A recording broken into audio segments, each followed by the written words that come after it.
De beheersking van het Fries onder inwoners van Friesland is in 3 jaar tijd verbeteren.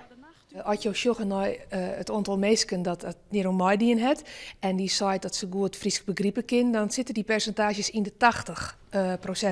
En er is zelfs een verbetering ten opzichte van een eerder onderzoek uit 2015. En hetzelfde geldt ik voor mensen die het echt spreken kennen. Dan zit je rond de 69-68%. En dat is ik weer een verbetering ten opzichte van het 2015 hier. Meer Nederlandse import en hield iets meer band die het opgroeien in een mengde taalhuishouding had dus geen bedreigingswest voor de Friese taal. Zou het toch waard. Zo'n 1969 is de taalbeheersking bot aannaam, maar zo'n 1984 bleef die aardig constant. Uit zijn het Fries schreeuwen dat correctaannaam is.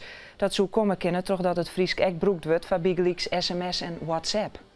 Wat ik nieuwsgierig is om te weten, dat u het onderzoek van de Frieske Academie blijkt dat de sociale status van het Friesk, dat ik wichtig is. En ik vind als deputaire van de provincie Friesland dat dat nog meer in zijn kracht staan moet. In de zin van dat als jou Fries spreken willen met een gemeente of in een professionele setting op jouw werk, dat jou net je hoeft te verbrekken dat je denkt van, ja, dit is meer een spreektaal voor familiecontacten. Nee, het Friesk is een taal, ik voor de professionele werksetting of wat je mooi in oor hiet praten. Friesk het een sociale uitstraling.